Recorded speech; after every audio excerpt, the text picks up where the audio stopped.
Good evening प्यारे साथियों, कैसे हो आप सभी। आपके अपने इस प्यारे से लर्निंग प्लेटफॉर्म कुरुक्षेत्र पर मैं आप सभी प्यारे साथियों का हार्दिक स्वागत करता हूं।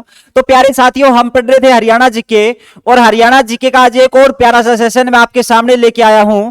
तो कोई भी स्टूडेंट, कोई भी साथी अगर हमारे इस प्लेटफॉर्म पे नया आया है तो जाके हमारी प्रीवियस क्लासों को देख सकता है, जो कि मैंने प्लेलिस्ट में डाल रखी है।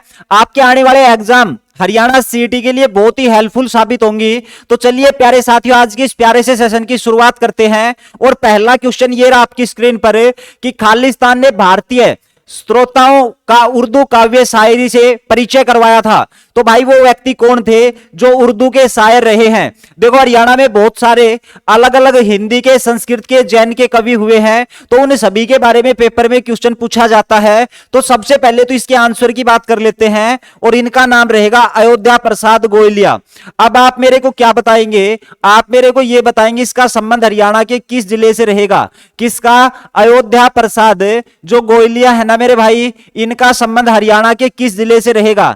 इसी प्रकार से आपने एक नाम सुना होगा गुलाम भीख नारायण का। किसका? गुलाम भीख नारायण। ये भी उर्दू के सर्वश्रेष्ठ कवियों में आते हैं। इनका संबंध हरियाणा के किस जिले से रहेगा।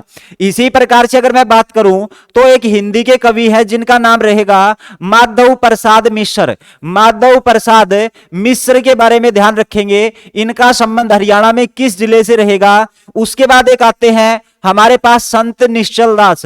संत निश्चल दास है, इनका संबंध बताएंगे हरियाणा में कहां से रहेगा। उसके बाद एक आते हैं अल्ताफ हुसैन हाली। अल्ताफ हुसैन हाली, अगर मैं इसकी बात करूं तो मेरे भाई ये भी हमारे किसके, उर्दू के कवि हुए हैं। इसी प्रकार से विबुध श्रीधर की अगर बात की जाए, विबुध श्रीधर की बात की जाए तो ये किस भाषा के कवि हैं, इनके बारे में आप मेरे को आंसर कर सकते हैं। और एक मालदेव के बारे में पूछा जाता है, कवि मालदेव, ये किस भाषा के कवि हुए हैं। तो चलिए इनके बारे में आप मेरे को आंसर करेंगे। देखो मेरे भाई, अगर अयोध्या प्रसाद गोयलिया की बात आए तो इसका संबंध भी आपसे पूछ सकता है, और ये अपने हरियाणा का गुरुग्राम जिला रहेगा।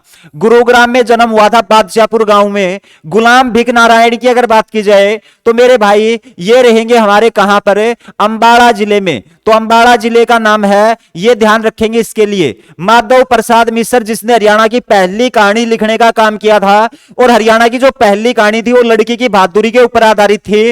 और ध्यान रखेंगे माधव प्रसाद मिश्र का संबंध हरियाणा के भिवानी जिले से रहेगा। कौन सा जिला? भिवानी जिला। संत निश्चल दास की अगर मेरे भाई बात करें ना तो कुंगड़ गांव से नाम ध्यान रखेंगे इसका, और कुंगड़ गांव भी भिवानी जिले में आता है। अल्ताफ हुसैन अली की बात करें, उर्दू के कवि हुए हैं, शायर हुए हैं, इसके गुरु का नाम मिर्जा गालिब था। और इनका जो संबंध है ये भी अपने हरियाणा में कहां से होगा, तो आप कहेंगे पानीपत से संबंधित हो जाएंगे। कहां से हो जाएंगे? पानीपत से इनका संबंध रहेगा। उसके बाद अगर बात की जाए विबुध श्रीधर की, तो ये मेरे भाई जैन भाषा के कवि हुए हैं। किसके? तो जैन कवि हुए हैं, जैन भाषा ध्यान रखेंगे, जैन के कवि हुए हैं, ये जैन कवि हुए हैं। उसके बाद अगर बात की जाए किसके बारे में, ओहो ये तो सारा मिट गया, चलो भाई उसको रहने दो।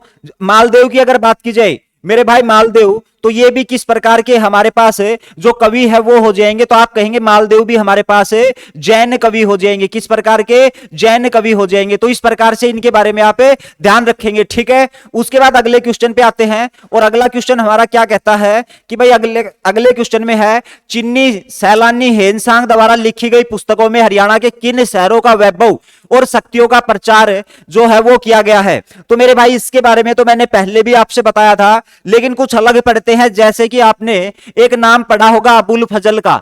अबुल फजल ने क्या लिखा था कमेंट में बताएंगे। अबुल फजल ने लिखी थी मेरे भाई आईने अकबरी। क्या लिखा था? आईने अकबरी लिखी थी। और इस आईने अकबरी में दो चीजों का नाम ध्यान रखेंगे। सबसे पहले तो आपको पता है हरियाणा का एक जिला होगा जिसका नाम है भिवानी, और उस भिवानी जिले का वर्णन इसने किया है भानी ग्राम से। भिवानी जिले का वर्णन किस नाम से? भानी ग्राम से। और दूसरा ध्यान रखेंगे हरियाणा का सबसे बड़ा कृत्रिम सरोवर, एशिया का सबसे बड़ा कृत्रिम सरोवर जिसका नाम होगा भरम सरोवर। और इस भरम सरोवर की अगर अपन बात करें ना तो इस भरम सरोवर को लघु सागर इसने कहा है। क्या कहा है? लघु सागर कहा है मेरे भाई। ध्यान रखेंगे ये अपना एचएससी का जो हरियाणा पुलिस एसआई का एग्जाम हुआ था उसमें ये क्वेश्चन आया था कि भाई जो भरम सरोवर उसको लघु सागर किसने कहा था। और वहां पे हमारे पास बहुत सारे ऑप्शन थे जिसमें से एक ऑप्शन है अबुल फजल था। तो अबुल फजल ने ही भरम सरोवर को क्या कहा है? है तो आप कहेंगे लघु सागर। लेकिन ध्यान रखेंगे एक मुसलमान आया था आक्रमणकारी जिसने भारत पे 17 बार आक्रमण किए थे और उसका नाम तो आप सभी जानते होंगे, कौन? महमूद गजनवी। और उस महमूद गजनवी के साथ एक इतिहासकार भारत आया था और उस इतिहासकार का क्या नाम था? अल बरूनी। उसने जो पुस्तक लिखी थी जिसको हिंद का दर्पण या किताब उल हिंद के नाम से जाना जाता है, उसमें किसका वर्णन किया है? उसने भरम सरोवर का वर्णन किया है। इस बात को भी आप अलग से ध्यान रख सकते हैं। उसके बाद ध्यान रखेंगे हमारे पास एक कवि थे जिसका नाम था धरणीधर, ठीक है। इसने भी एक पुस्तक लिखी थी और धरणीधर की जो पुस्तक है उसका नाम होगा अखंड प्रकाश।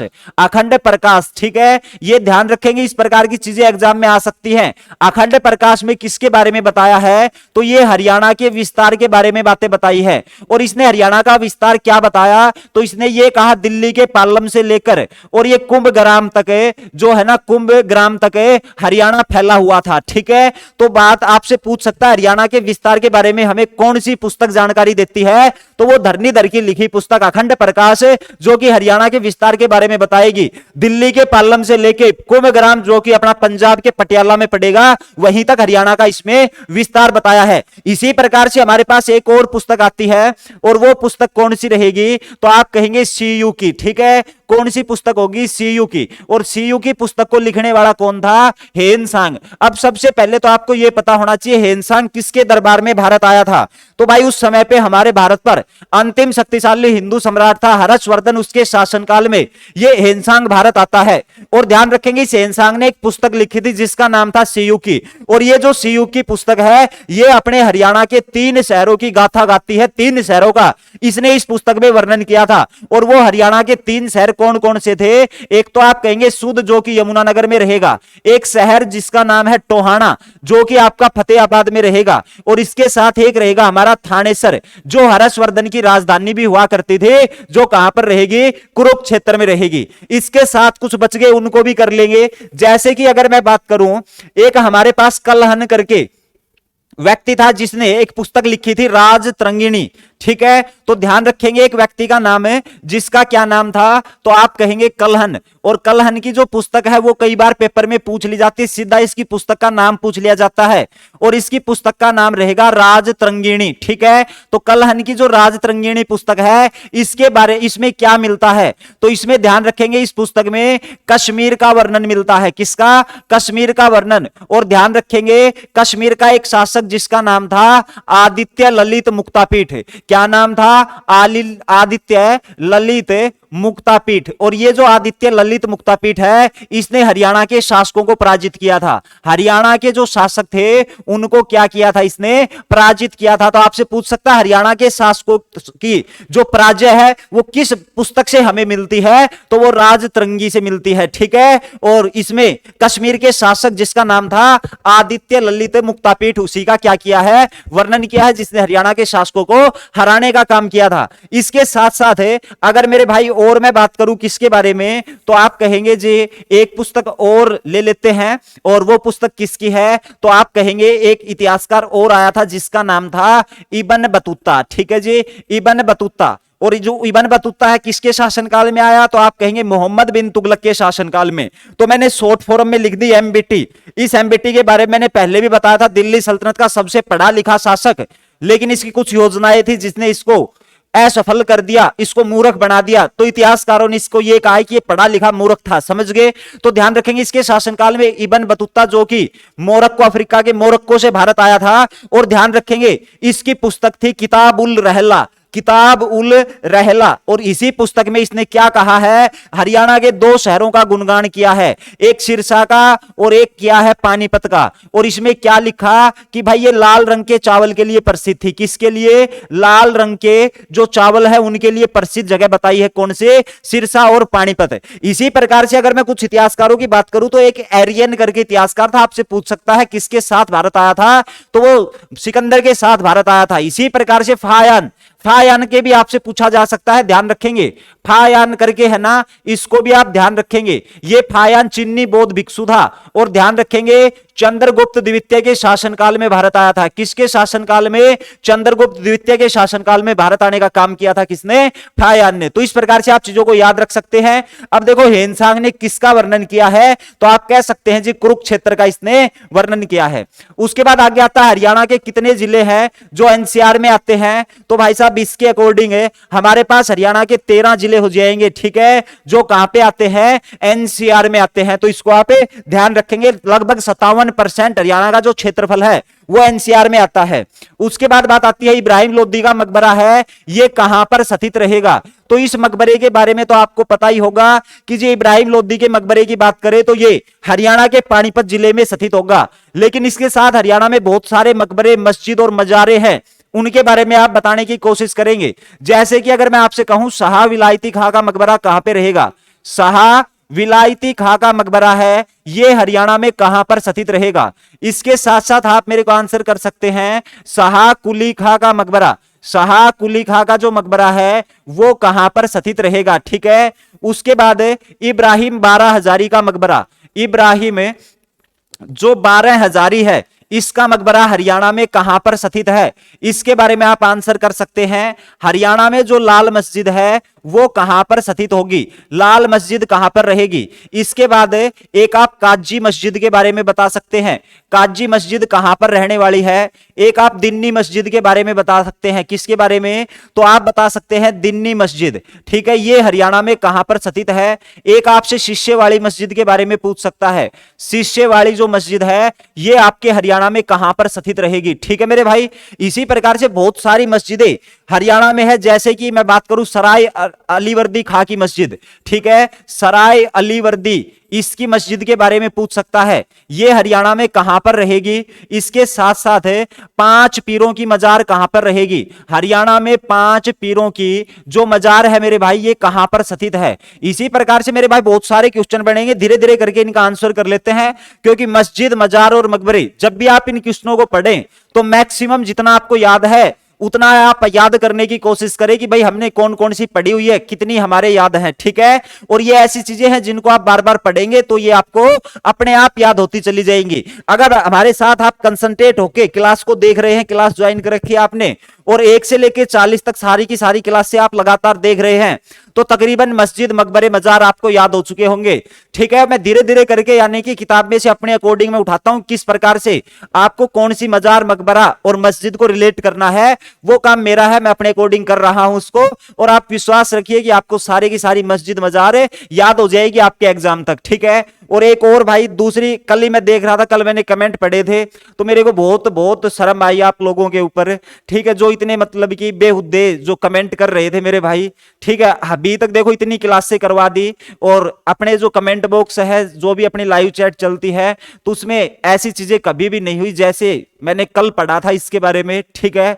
तो मेरे भाई ऐसे ऐसे आप आपस में लड़ाई झगड़ा है ना उसको मत किया करो, ठीक है मेरे भाई। ये आपका एक परिवार है और इसमें जितने भी लोग जुड़े हुए हैं सभी आपके परिवार का सदस्य है। और इसके साथ साथ आप जिस भी भाषा का यहां पर प्रयोग करते हैं तो उसको आपको पता होगा ना कि कितने लोग इस वीडियो को देखते होंगे, ठीक है। तकरीबन 400-500 जो लोग हैं वो वीडियो देखते होंगे। ये थोड़ी है कि आप जब देख रहे हो तो उस समय पे 13, 14, 15, 20 जुड़े हुए हैं तो मतलब वही देख रहे होंगे, तो उसके बाद ये भी जाती है। और ये चैट है ये परमानेंट ओपन रहती है मेरे भाई, ठीक है, करके फिर डिलीट कर देना। मतलब भाई साहब ये जो चीजें हैं ना, जिन शब्दों का आप प्रयोग करते हो, ये शब्द आपका जो क्या नाम है, जो क्या नाम है आपकी जो संस्कृति है, ठीक है, जहां पे आपका विकास हुआ है, किस प्रकार से किस कल्चर में आपका विकास हुआ है, उसके बारे में ये आपको दर्शाती है, ठीक है। तो ऐसे अभद्र जो कमेंट है वो आप मत किया करो, ठीक है। लड़ाई झगड़ा तो आप बिल्कुल मत किया करो। सारे बताओ इतने शरीफ शरीफ बच्चे थे, कल 1-2 मेरे ख्याल से असामाजिक तत्वों का प्रवेश हो गया था और उसी की वजह से जो कमेंट बॉक्स है पूरा बिगड़ गया था, ठीक है। अब ये देखो दीप राव कितना सिंसियर स्टूडेंट है, ठीक है। इसके साथ आर्मी लवर, ये तो हमारा पुराना स्टूडेंट है, पहले भी पढ़ता था आर्मी लवर, ठीक है। एक जेपी सीरीज करके था जिसने पूरे का पूरा माहौल बिगाड़ने का काम किया था। तो उस भाई से मेरा हाथ जोड़ के निवेदन है, कृपया आप ऐसा बिल्कुल भी ना करें, ठीक है मेरे भाई। बाकी सब ओके काम था, ठीक है मेरे भाई। चलो देखो जी, शाह विलायती खां का अगर मैं मकबरे की बात करूं तो ध्यान रखेंगे ये जो मकबरा है ये नारनौल में रहेगा। कहां पर रहेगा? नारनौल में रहेगा। उसके बाद शाह कुली खां के मकबरे की बात करें तो मेरे भाई ये भी नारनौल में स्थित है। कहां पर स्थित होगा? नारनौल में। इब्राहिम बारह हजारी की मकबरे की बात करें तो ये हमारे कहां पर है? रेवाड़ी में रहेगा। लाल मस्जिद की अगर मेरे भाई बात करें तो ये भी आपके रेवाड़ी में रहेगी। लेकिन ध्यान रखेंगे लाल मस्जिद जो 1570 ईस्वी में अकबर के समय पे इसका निर्माण हुआ था, काजी की मस्जिद, ये आपकी मेरे भाई रोहतक में रहने वाली है। कहां पर है? रोहतक में। लेकिन यहां से क्वेश्चन पूछा जाएगा कि हरियाणा में ऐसी कौन सी मस्जिद है जो कुतुब मीनार की नकल करके बनाई गई?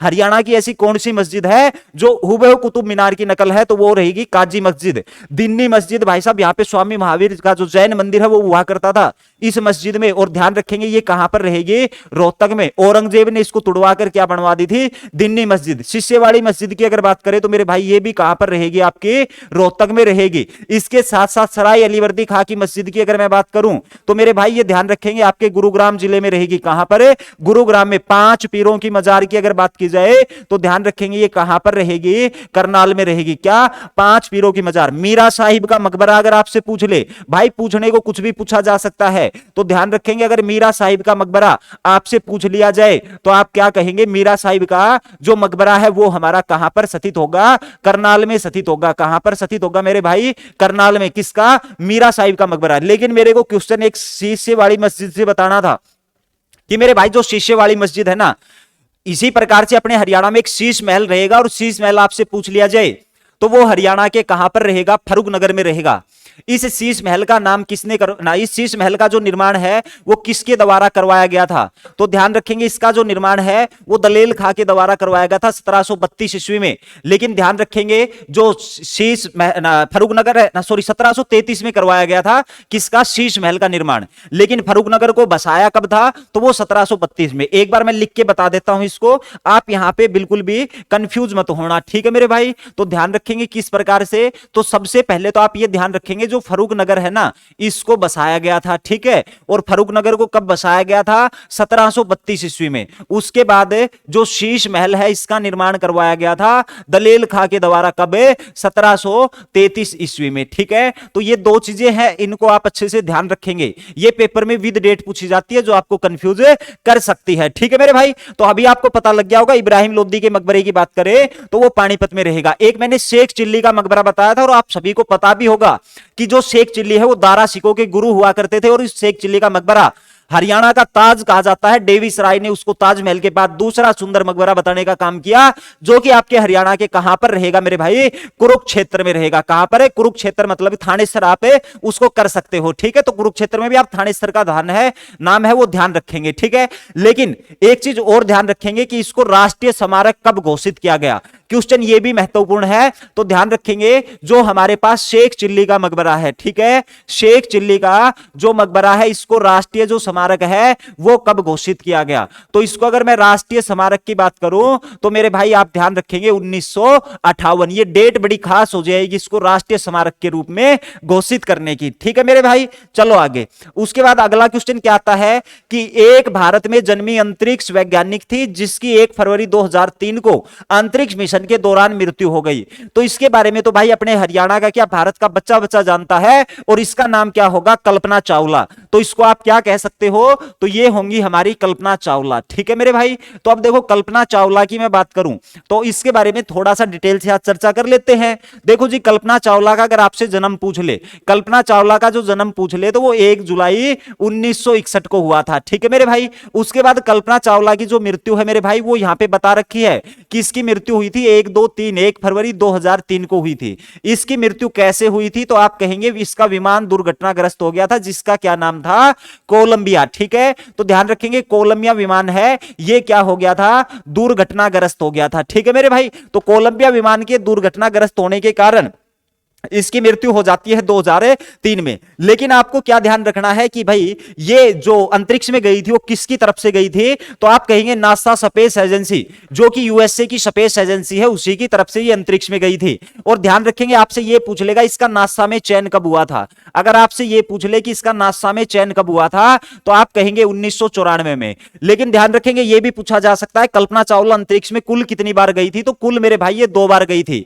अगर आपसे ये पूछ ले कल्पना चावला अंतरिक्ष में पहली बार प्रथम बार कब गई, ठीक है। तो ध्यान रखेंगे ये प्रथम बार अंतरिक्ष में कब गई, प्रथम बार अंतरिक्ष में कब गई। तो प्रथम बार की डेट आप बता देंगे कि जी ये प्रथम बार गई थी 1997 में, ठीक है। उसके बाद दूसरी बार अंतरिक्ष में कब गई, तो भाई दूसरी बार की तो आप डेट ध्यान रखेंगे, अंतरिक्ष जाने के लिए इसके विमान ने उड़ान भरी थी कब, तो वो डेट थी 16 जनवरी 2003 को। लेकिन वापसी आते समय आपको पता ही है कुछ ही दूरी या कुछ ही मिनट पहले इसका विमान दुर्घटनाग्रस्त हो गया और इसकी हो गई मृत्यु। लेकिन इसकी मृत्यु के बाद कुछ पुरस्कार हरियाणा सरकार ने शुरू किए गए जो कल्पना चावला के नाम से दिए जाते हैं। उन पुरस्कारों के बारे में भी आपसे पेपर में पूछा जा सकता है। जिस प्रकार से अगर मैं बात करूं किसके बारे में, कल्पना सौर पुरस्कार के बारे में, ठीक है। तो आपको क्या ध्यान रखना है मेरे भाई, तो आपको यह ध्यान रखना है कि कल्पना जो सौर पुरस्कार है, ठीक है, ये किस क्षेत्र में दिया जाता है, ये ध्यान रख लेना। ये मैंने पुरस्कार लिख दिया है, चलो लिख दिया पुरस्कार। उसके बाद एक आता है हमारे पास कल्पना जो सौर्य पुरस्कार है, ये किस क्षेत्र में दिया जाता है। कल्पना सौर्य जो पुरस्कार है मेरे भाई ये किस क्षेत्र में दिया जाता है।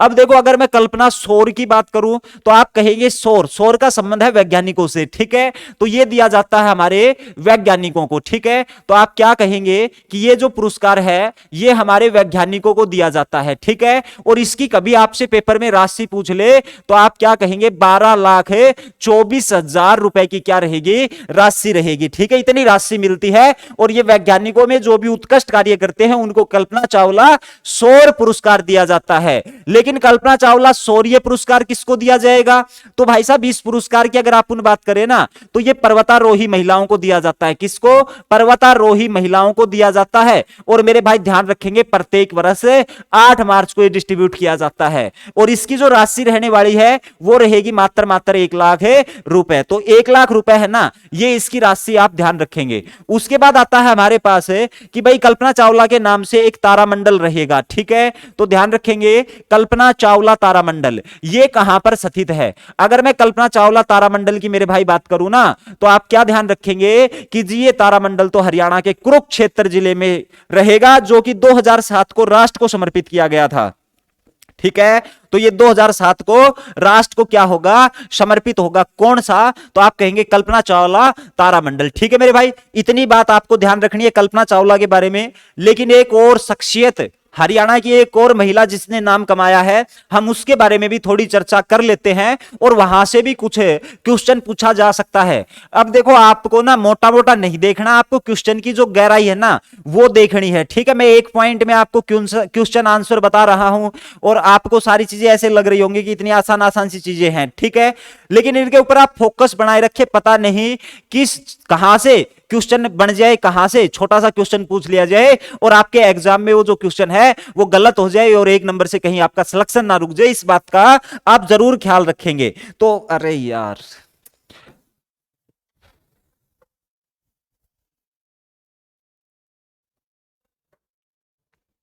तो मेरे भाई मैं आपको क्या बताना चाह रहा था, एक और शख्सियत जिसका नाम रहेगा सुषमा स्वराज, ठीक है। सुषमा स्वराज, और सुषमा स्वराज की अपन बात करें ना तो सबसे पहले आता है इसका जन्म कब हुआ था। अब आप मेरे को जन्म बता सकते हैं इसका और उसके बाद इसकी मृत्यु बता सकते हैं, ठीक है। अब देखो मैं आपको थोड़ा सा वर्बली इसके बारे में बता देता हूं। भाई सुषमा स्वराज की अगर मैं जन्म की बात करूं तो इसका जन्म हरियाणा की कॉटन सिटी कहा जाने वाला पलवल जिला, वहीं पे इसका जन्म हुआ था। लेकिन इसका ननिहाल बताया जाता है हरियाणा की वैज्ञानिक नगरी अंबाला में, ठीक है मेरे भाई। तो अगर इसका कभी भी आपसे जन्म पूछ ले तो इसका जन्म तो पलवल में हुआ था, लेकिन इसका संबंध कहां से हो जाएगा, अंबाला से, क्योंकि इसका जो बचपना है पूरे का पूरा और उसके बाद इसने जो अपना राजनीतिक करियर भी जो शुरू किया था वो भी अपने ननिहाल से किया था, यानी कि अंबाला से शुरू किया गया था। और सबसे पहले जब ये विधायक चुनी गई थी 1977 में तो ये अंबाला से ही विधायक चुनी गई थी। और ध्यान रखेंगे 1977 में जब ये पहली बार विधायक चुनी गई थी तो उस समय पे इसकी उम्र मात्र और मात्र 25 साल थी। और ध्यान रखेंगे हरियाणा में सबसे कम उम्र में कैबिनेट मंत्री बनने वाली ये बन गई क्या, हरियाणा की प्रथम महिला, ठीक है। और उस समय पे जो ताऊ देवीलाल जी थे वो मुख्यमंत्री बने थे और इसको बनाया था कैबिनेट मंत्री। और ध्यान रखेंगे इसके पास उस समय पे जो मंत्रालय दिया गया था वो था श्रम रोजगार मंत्रालय, ठीक है। तो ध्यान रखेंगे अगर मैं इसके जन्म की बात करूं तो मेरे भाई इनका जन्म हुआ था 1952 में और इसका जन्म 1952 में हरियाणा के पलवल जिले में हुआ। लेकिन ध्यान रखेंगे इसका संबंध मेरे भाई कई बार पलवल जिला ना पूछ के वो अंबाला पूछना चाहता है, तो वो ध्यान रखेंगे। अगर मृत्यु की बात करें तो इसकी मृत्यु होती है 2019 में। अब देखो बात ये आती है कि मेरे भाई ये 7 बार सांसद चुनी गई है, ठीक है, राजनीतिक कैरियर में 7 बार क्या चुनी गई है, ये सांसद चुनी गई है। और इसके साथ साथ है ये 3 बार विधायक रही हैं, 3 बार एमएलए रही हैं, विधायक रही हैं। उसके बाद और क्या इसके क्या नाम है, और क्या चीज इसने हासिल की थी, तो ध्यान रखेंगे 1977 में, 1977 में ये पहली बार प्रथम बार अंबाला कैंट से विधायक चुनी गई थी, ठीक है। अंबाला कैंट का नाम ध्यान रखेंगे, जहां से वर्तमान में हमारे अनिल विज विधायक चुने गए हैं। और ध्यान रखेंगे अनिल विज वर्तमान में हरियाणा के गृह मंत्री और हरियाणा के स्वास्थ्य मंत्री और हरियाणा के आयुष मंत्रालय है वो अनिल विज के पास रहेगा, जो कि अंबाला कैंट से आते हैं। लेकिन एक समय था जब सुषमा स्वराज यहां से पहली बार विधायक चुनी गई थी, ठीक है। और उसके बाद ध्यान रखेंगे 1977 में ही ये क्या थी, तो आप कहेंगे ये कैबिनेट मंत्री थी, ठीक है, कैबिनेट मंत्री बनी। और इसके पास अगर मंत्रालय पूछ ले तो श्रम और रोजगार मंत्रालय रहेगा। कौन सा, तो आप कहेंगे जी श्रम और रोजगार मंत्रालय है वो इसके पास रहेगा। कब, तो वो बात थी कब की, 1977 की, ठीक है। उसके बाद क्या होता है, तो मेरे भाई ध्यान रखेंगे 1998 की डेट आती है और 1998 में ये बन जाती है कहां की, दिल्ली की सीएम, ठीक है। अब देखो दिल्ली की अगर मैं मुख्यमंत्री की बात करूं तो अभी तक कोई भी महिला दिल्ली की मुख्यमंत्री नहीं बनी थी। और सुषमा स्वराज जैसे ही दिल्ली की मुख्यमंत्री बनी तो इसका एक और रिकॉर्ड इसके नाम हो गया कि भाई दिल्ली की पहली महिला मुख्यमंत्री कौन हो जाएगी, सुषमा स्वराज। तो देखो दो चीजों में फर्क है, दूसरी के बारे में भी हम चर्चा करेंगे। मैं अभी केवल और केवल दिल्ली की बात कर रहा हूं कि भाई दिल्ली की सबसे पहली महिला मुख्यमंत्री थे वो कौन थी, सुषमा स्वराज, जो कि 1998 में चुनी गई थी। उसके बाद 1999 में ये फिर से सांसद चुनी जाती है। और ध्यान रखेंगे 1999 से लेकर और 2004 तक ये भारत सरकार में मंत्री रही थी। कहां पर, भारत सरकार में मंत्री। और भारत सरकार में जब ये मंत्री होती थी तो इसके पास मंत्रालय कौन सा था, तो आप कहेंगे सूचना व प्रसारण मंत्रालय। मेरे भाई ध्यान होगा ना आपको कि भाई सबसे पहले 1 नवंबर 2002 जो हमारा हिसार है, ठीक है, इसी हिसार में दूरदर्शन केंद्र की स्थापना की गई थी। और जो हिसार में दूरदर्शन का केंद्र का उद्घाटन किया गया था वो सुषमा स्वराज के द्वारा किया गया था। तो ध्यान रखेंगे उस समय पे किस पोस्ट के ऊपर थी, तो ये सूचना प्रसारण मंत्रालय है, ये इसके पास था। उसके बाद आपको पता ही है भाई 2004 में कांग्रेस पार्टी की सरकार आ गई, ये बीजेपी से चुनी गई थी। और भाई उसके बाद क्या हुआ, तो ध्यान रखेंगे 2004 से 9। और उसके बाद आपको जो ध्यान रखना है ना वो मेरे भाई इसके बारे में 2009 से लेके 2014 तक, ठीक है, 2009 से 14 तक है कांग्रेस की सरकार थी। और जब ये किस पद के ऊपर थी, तो आप कहेंगे लोकसभा में विपक्ष की नेता थी, ठीक है। तो ये भी बड़ा डीप का क्वेश्चन है, लोकसभा में कहां पर थी, तो ये विपक्ष की नेता थी, ठीक है मेरे भाई, विपक्ष की नेता। उसके बाद बड़ा इंपॉर्टेंट क्वेश्चन मैं आपसे बताने जा रहा हूं और वो क्वेश्चन होगा 2014 से लेकर 2019 तक। और 2014 से 2019 तक भारत सरकार में किस पद के ऊपर रही है, तो आप कहेंगे विदेश मंत्री के पद पर, ठीक है। अब डीप का क्वेश्चन क्या है, तो आपसे यह पूछ लेगा कि भाई साहब भारत की दूसरी महिला जो विदेश मंत्री के पद पर रही, वो क्वेश्चन आपसे पूछा जा सकता है। अब बात यह आती है कि आपको यह पता है कि भाई जो सुषमा स्वराज है ना, यह भारत की दूसरी महिला थी जो विदेश मंत्री बनी थी भारत सरकार में। लेकिन अब बात यह आती है कि पहली महिला कौन थी, तो मेरे भाई पहली महिला जो विदेश मंत्री बनी थी वो इंदिरा गांधी थी, ठीक है। तो ये बड़े डीप के क्वेश्चन है, पेपर में आगे तो आपकी जड़ें हिला देंगे मेरे भाई, ठीक है। चलो आगे। उसके बाद 2019 में इसकी मृत्यु हो जाती है। मृत्यु के बाद भारत का दूसरा सबसे बड़ा पुरस्कार पद्म विभूषण पुरस्कार से भी इसको नवाजा जा चुका है और अंबाला बस स्टैंड का नाम बदल के सुषमा स्वराज बस स्टैंड कर दिया है। इसके साथ मैं एक चीज और बताना चाह रहा था आपसे, सुचेता कृपलानी के बारे में। सुचेता कृपलानी का नाम तो आप सभी ने सुना होगा। यह भी कहां पर है, तो इसका जन्म भी मेरे भाई अंबाला में हुआ था, लेकिन इसकी शादी हो जाती है उत्तर प्रदेश में। और ध्यान रखेंगे ये बन जाती है उत्तर प्रदेश की क्या, महिला मुख्यमंत्री। और ध्यान रखेंगे उत्तर प्रदेश की पहली महिला मुख्यमंत्री थी। और इसके साथ आप ये भी ध्यान रखेंगे उत्तर प्रदेश की ही नहीं बल्कि पूरे भारत में किसी भी राज्य की पहली महिला मुख्यमंत्री का जो क्या नाम है, खिताब है, वो किसके नाम है, तो आप कहेंगे वो सुचेता कृपलानी के नाम है। और ध्यान रखेंगे आपसे डेट पूछ सकता है भाई ये कब से कब तक रही थी, तो आप कहेंगे 1963 से लेकर 1967 तक किस पद के ऊपर रही थी, तो ध्यान रखेंगे ये यूपी की क्या रही थी, सीएम रही थी। और रिकॉर्ड क्या हो जाएगा, भारत के किसी भी राज्य की, किसी भी जो राज्य है इस राज्य की ये क्या हो जाएगी, प्रथम महिला मुख्यमंत्री, ठीक है मेरे भाई। तो इतनी बात आपको समझ आ गई होगी। और अभी आपको पता है हमारे जो क्वेश्चन का आंसर हो जाएगा वो क्या हो जाएगा, कल्पना चावला, ठीक है मेरे भाई। चलिए अगले क्वेश्चन पे। निम्नलिखित में से कौन सा क्रिकेट खिलाड़ी हरियाणा से है? तो भाई अभी 2 दिन पहले इसके बारे में हमने चर्चा की थी, ठीक है। और इसके बारे में क्या चर्चा की थी? तो हरियाणा का हरिकेन इसको कहा जाता है, ठीक है जी। हरियाणा का हरिकेन, हरियाणा का अफलातून, ठीक है। और वो कौन हो जाएंगे भाई अफलातून? तो वो हो जाएंगे कपिल देव, ठीक है। तो ये कपिल देव का नाम आएगा। लेकिन बहुत सारे जो खिलाड़ी हैं उनके बारे में पेपर में पूछा जाता है। जैसे कि मैं बात करूं आपसे, अगर सीमा अंतिल के बारे में पूछ ले तो इसके बारे में आपको बताना है। आपसे रानी रामपाल के बारे में पूछ ले, इनका संबंध कहां से है, केवल संबंध बता देंगे। उस इसी प्रकार से प्रीतम रानी सिवाच के बारे में पूछ ले कि भाई प्रीतम रानी जो सिवाच है इनका संबंध हरियाणा के किस जिले से है। इसी कड़ी में आपसे सविता पुनिया के बारे में पूछ ले, सविता पुनिया के बारे में पूछ ले कि भाई साहब ये किससे संबंधित है। इसी कड़ी में यजवेंद्र चहल के बारे में आपसे पूछ लिया जाए, यजवेंद्र चहल के बारे में बताओ, ठीक है। और अगर मैं बात करूं यजवेंद्र चहल, सीमा अंतिल हो गया, हमारे पास और भी बहुत सारे खिलाड़ी हैं जैसे गित्ता जुस्ती हो गया, गित्ता जुस्ती हो गया, इनका संबंध है कहां से है, ठीक है। एक हमारे पास अनूप कुमार हो गए, अनूप कुमार है, इनका संबंध किस खेल से रहेगा, ठीक है। तो चलिए इनके हम आंसर कर लेते हैं मेरे भाई। अगर मैं बात करूं किसके बारे में, सीमा अंतिल के बारे में, तो सीमा अंतिल का जो संबंध है वो कहां से रहेगा, सोनीपत से रहेगा। इसी प्रकार रानी रामपाल की बात करें तो इनका संबंध है हरियाणा के कुरुक्षेत्र जिले से रहेगा, ठीक है।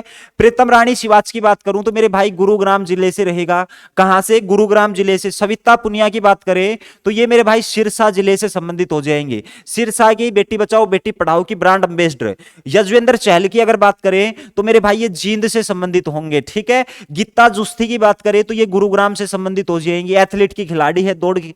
और अनूप कुमार की बात करें तो मेरे भाई ये भी गुरुग्राम से संबंधित है, कबड्डी खेलते हैं, क्या खेलते हैं, कबड्डी खेलते हैं, कौन है, अनूप कुमार, ठीक है मेरे भाई। तो इनके बारे में आपको ध्यान रखना था, ठीक है। इसी प्रकार से देखो ये रानी रामपाल, सविता पुनिया जो बताया है ये आपको पता ही होगा, हॉकी की क्या रहेंगी, ये खिलाड़ी रहेंगी, ठीक है मेरे भाई। सीमा अंतिल की बात करें सोनीपत से है और ये क्या खेलती है, डिस्कस थ्रो, ठीक है। तो सीमा अंतिल है, इसका आप ध्यान रखेंगे, इसका संबंध कहां से होगा, डिस्कस थ्रो से होगा, ठीक है। इसी प्रकार से अगर मैं विकास कुमार की बात करूं, बॉक्सिंग खेलता है।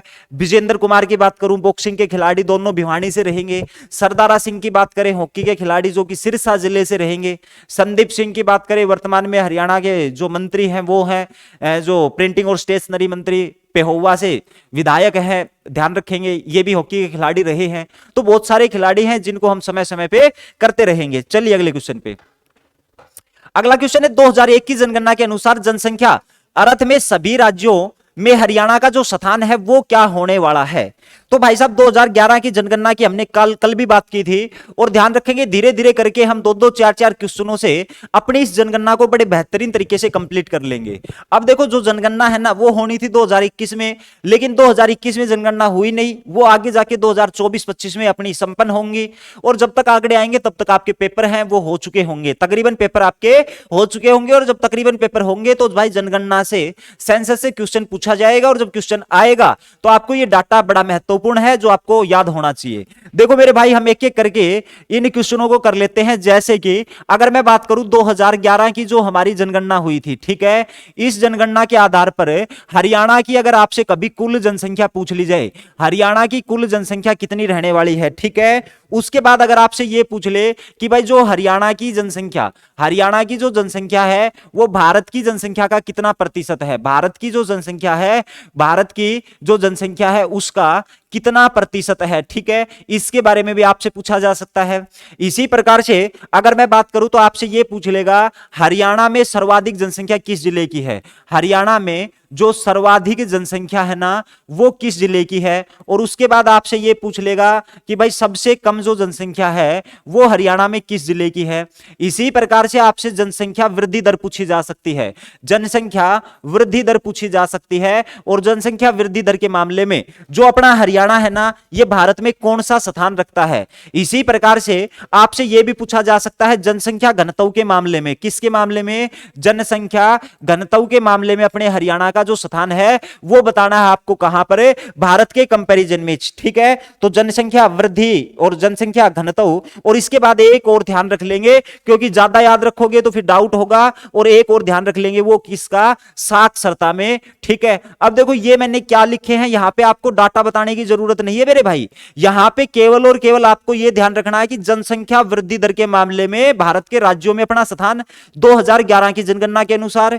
उसके बाद जनसंख्या घनत्व में अपने भारत में हरियाणा का स्थान कौन सा राज्यों में, और जो साक्षरता दर है इस साक्षरता दर में भारत के राज्यों में अपना जो स्थान है वो क्या होगा। ठीक है मेरे भाई, इसके साथ आपको पता ही है क्वेश्चन कहीं से भी क्रिएट कर ले, आपसे यह भी पूछा जा सकता है जनसंख्या वृद्धि दर सबसे अधिक किस जिले की है, सबसे कम किस जिले की है, जनसंख्या घनत्व सबसे अधिक किस जिले का है, सबसे कम किस जिले का है, और साक्षरता सबसे अधिक है ये किस जिले की है और सबसे कम है ये किस जिले की है। ठीक है, तो इस प्रकार के क्वेश्चन आपके एग्जाम में पूछे जा सकते हैं। देखो मेरे भाई, अगर मैं बात करूं किसके बारे में, तो सबसे पहले हम बात कर लेते हैं हरियाणा की जो जनगणना है, ये भारत की जनगणना का कितना प्रतिशत होगी ना, जनसंख्या का कितना प्रतिशत होगी, 2.09%। उसके बाद हरियाणा में जो सर्वाधिक जनसंख्या है वो किस जिले की रहेगी मेरे भाई, तो सर्वाधिक जो जनसंख्या है वो फरीदाबाद जिले की रहेगी। कौन सा जिला होगा, फरीदाबाद जिला। और उसके बाद सबसे कम किसकी रहेगी, तो वो पंचकुला की रहेगी।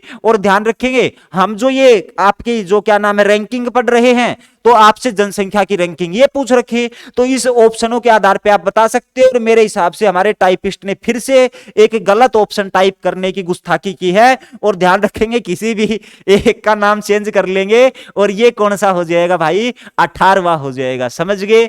अब भाई साहब आपका जो दिमाग है ना वो बिल्कुल काम करने से रह जाएगा, किस प्रकार से 18, 17, 16, 15 डाउट हो जाओगे, डाउट। अब ध्यान दे लेंगे, 18वां संविधान संशोधन था, 18वें संविधान संशोधन के तहत हरियाणा 17वें राज्य के रूप में उभर के आया, लेकिन पूरी जितनी भी अपनी जनसंख्या है उस जनसंख्या में अपना जो भारत है उनके राज्यों में अगर हम स्थान देखेंगे तो कौन सा स्थान होगा हमारा, जनसंख्या के मामले में 18वां स्थान है।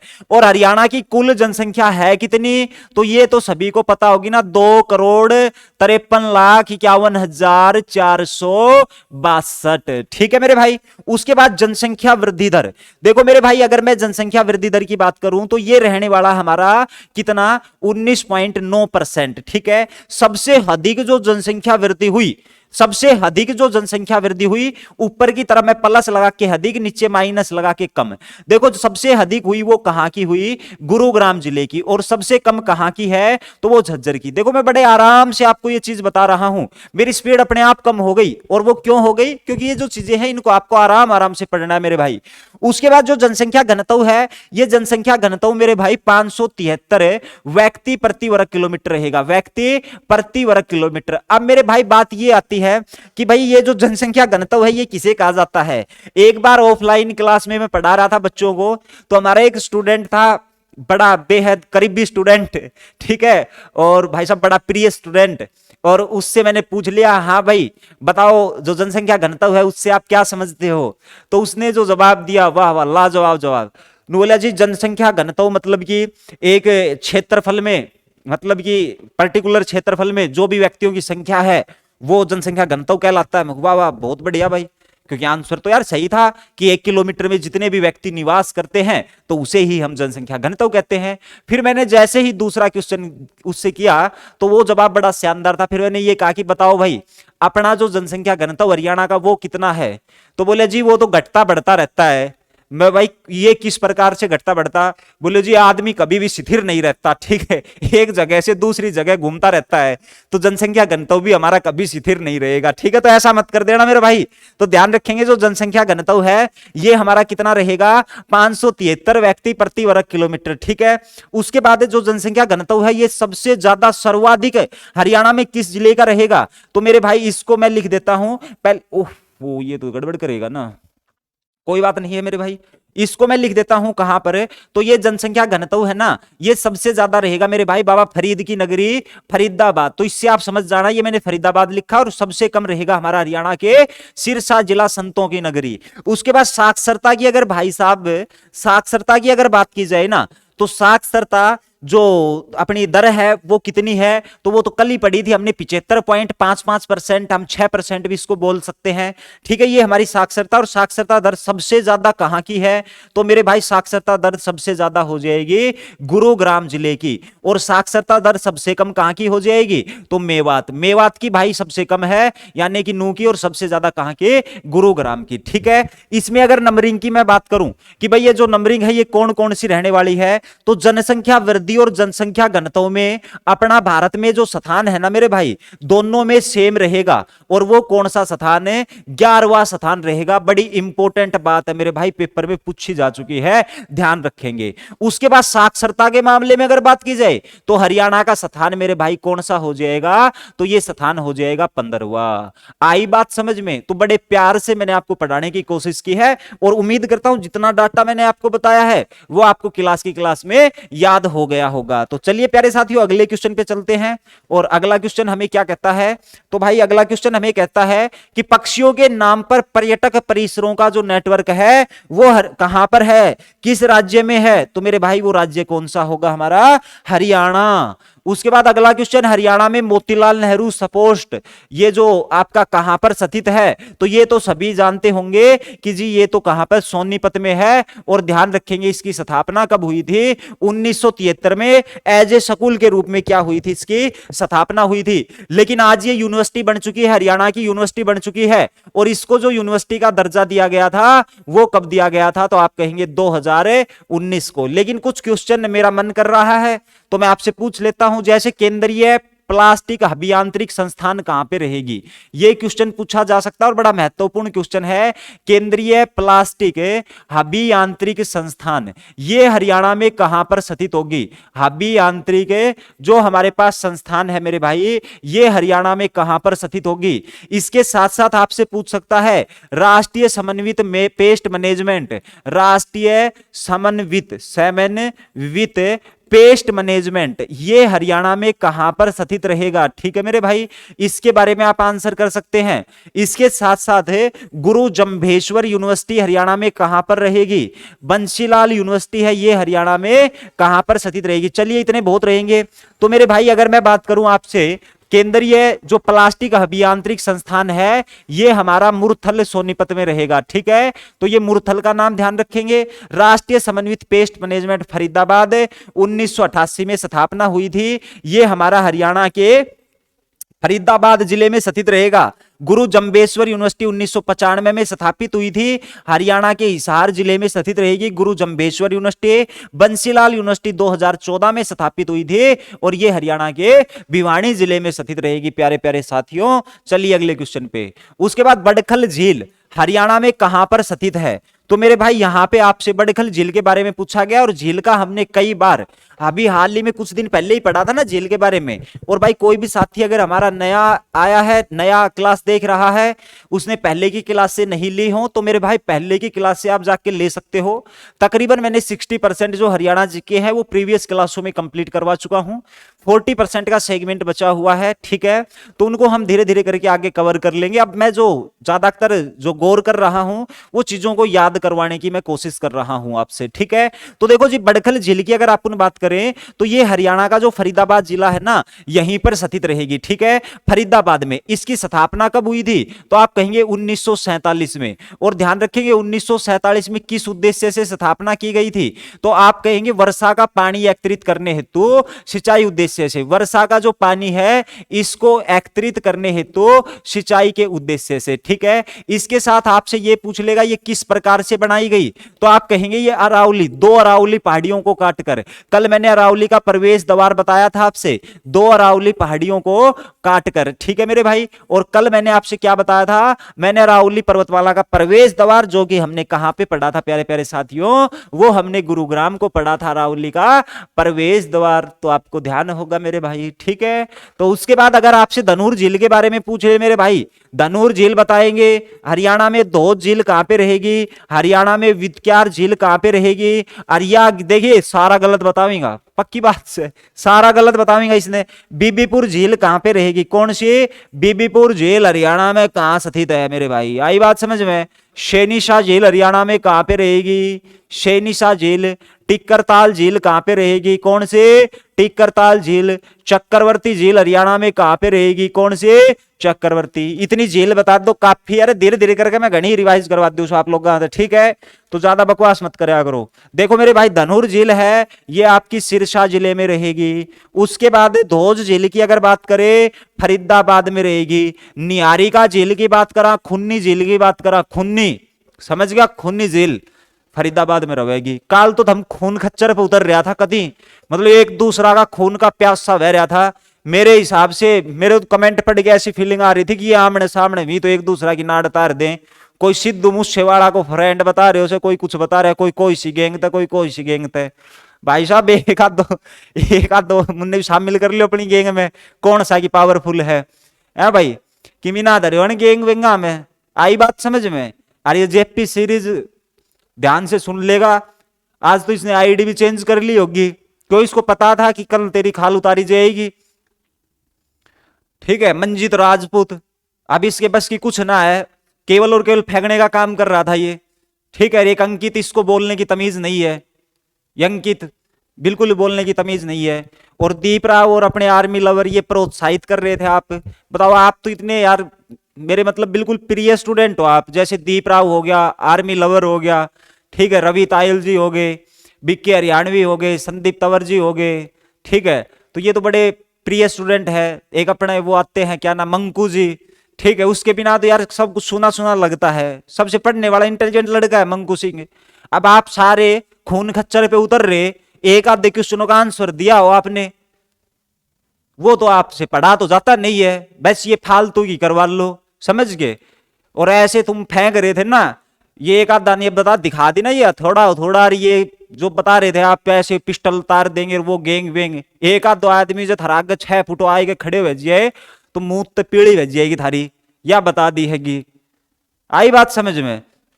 पर ना थारे तो कोई समझ में ना आती, तो भाई ऐसे मत किया करो, ठीक है? और ये केवल और केवल उस एक स्पेशल व्यक्ति के लिए मैं ज्यादा बोल रहा हूं, ठीक है? उसी की वजह से सारा माहौल बिगड़ा था जेपी सीरीज। भाई कोई दिक्कत नहीं है, आपको नहीं पढ़ना है तो आप मत लिया करो यार क्लास, जरूरी थोड़ी है। अभी जेपी सीरीज प्रेजेंट हो, सुन रहा हो तो ध्यान दे लेना, ठीक है? अगर तू डेली क्लास देखता होगा तो मेरी बात के ऊपर गौर कर लेना मेरे भाई, ठीक है? नहीं तो कोई दिक्कत नहीं है। ये सारे पढ़ने वाले स्टूडेंट जुड़े हुए हैं यहाँ पे, बहुत हमारा प्यारा सा परिवार है। और केवल क्या नाम, इस परिवार को तोड़ने की कोशिश ना की जाए मेरे भाई, ठीक है? तो यहाँ पे ना सब अपने प्यार से रहा करो। देखो जी, विदग्यार झील की अगर बात करें तो ये कहां पर रहेगी? कैथल में रहेगी। उसके बाद बीबीपुर झील है मेरे भाई, ये कुरुक्षेत्र में रहेगी। कहां पर? कुरुक्षेत्र में स्थित है। चक्रवर्ती झील, कर्ण झील, ये हमारी कहां पर रहेगी? करनाल में स्थित रहेगी। कहां पे रहेगी? करनाल में। टिक्करताल झील की बात करें तो मेरे भाई कहां पर रहेगी? ये पंचकुला में स्थित रहेगी। सैनीसा झील की अगर मैं बात करूं तो ये हरियाणा का कुरुक्षेत्र जिला हो जाएगा, ठीक है? तो इस प्रकार से आप झीलों को याद रख सकते हो। चलिए अगले क्वेश्चन पे। 1937 में हरियाणा में किस मिल की स्थापना हुई थी? मतलब कि यार ये भिवानी टेक्सटाइल मिल थी, ठीक है? ध्यान रखेंगे कौन सी मिल थी? भिवानी टेक्सटाइल मिल थी। और इसके साथ साथ आप ये भी ध्यान रखेंगे, एक हमारे पास टिट्स आता है, ठीक है? टिट्स आता है, टेक्नोलॉजी इंस्टीट्यूट टेक्सटाइल साइंस। और ये जो टिट्स है ना, ये भी भिवानी में रहेगा, लेकिन इसकी स्थापना बड़ी इंपॉर्टेंट हो जाएगी, जो कि कब हुई थी? 1943, ठीक है मेरे भाई? चलो जी आगे। उसके बाद बात आती है कि भाई किस मेले में लोग अपने पूर्वजों का पिंडदान अर्पण करते हैं? तो मेरे भाई मैंने आपसे बताया था ना वो मेला, और वो मेला कौन सा होगा? तो वो मेला होगा सूर्य ग्रहण का मेला। कौन सा? सूर्य ग्रहण का मेला, ठीक है? और ध्यान रखेंगे ये सूर्य ग्रहण का मेला है, ये कहां पे रहेगा? कुरुक्षेत्र में लगता है। कहां पे?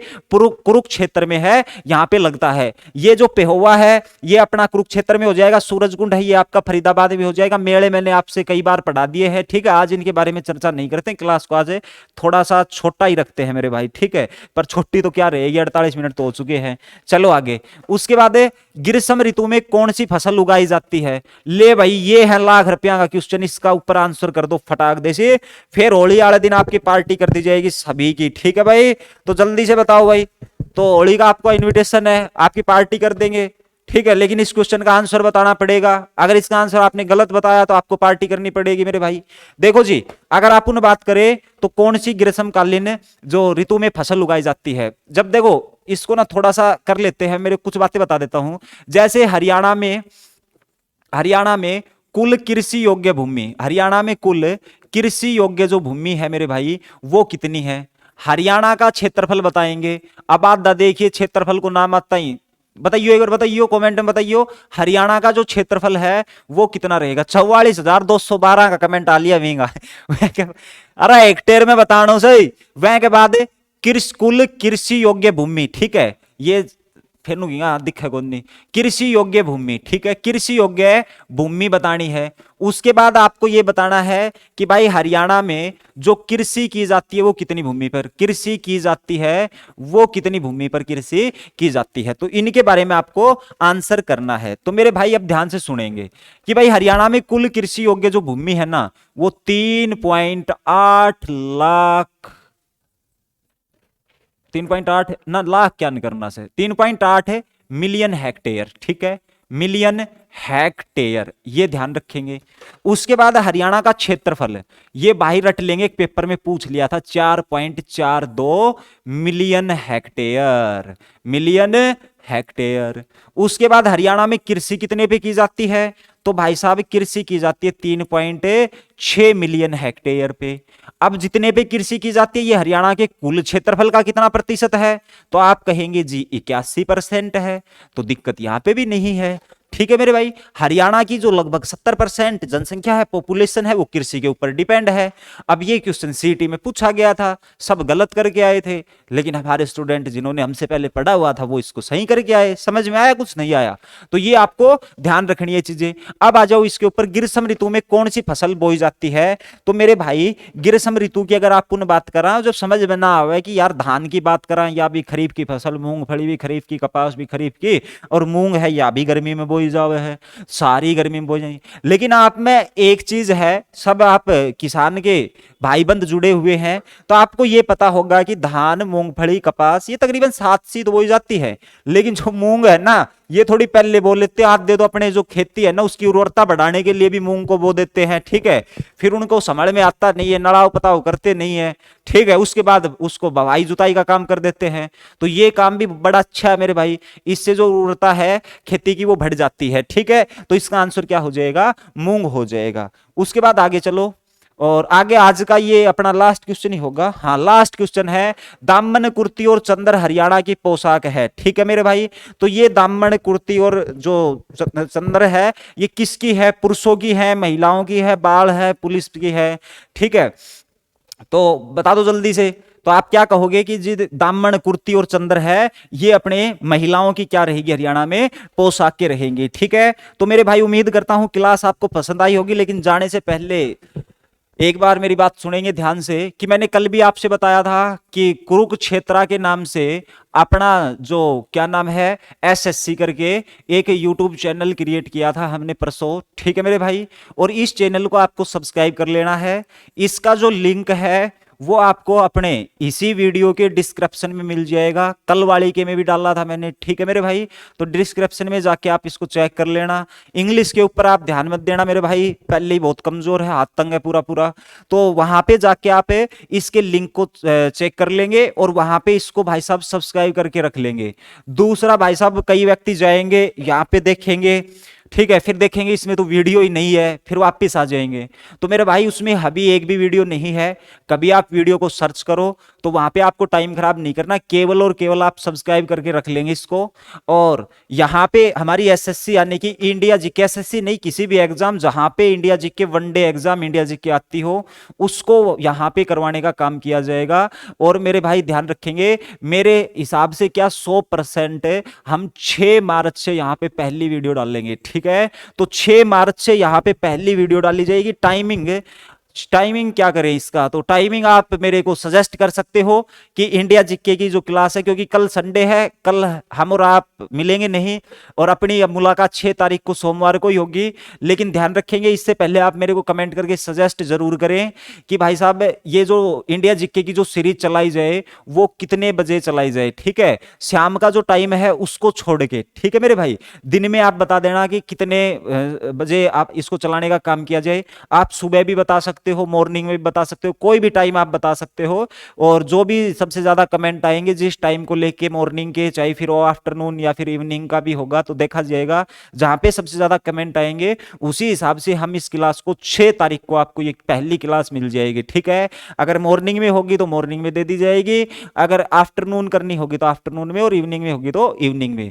और बहुत बेहतरीन तरीके से मैं आपको इंडिया जीके कराने की यहाँ पे कोशिश करूंगा। तो मेरी सभी भाइयों से, ठीक है, सभी अपने साथियों से, सभी स्टूडेंट से रिक्वेस्ट है कि भाई साहब इस चैनल को आप सब्सक्राइब करके रख ले, ठीक है? ताकि मेरा भी मनोबल बढ़ जाए कि भाई वीडियो डालने से पहले ही हमारे पास 150 सब्सक्राइबर हो जाए, तो फिर एक अलग ही फीलिंग आती है, एक अलग ही अंदर से अपने आप एनर्जी निकल के आती है, ठीक है मेरे भाई?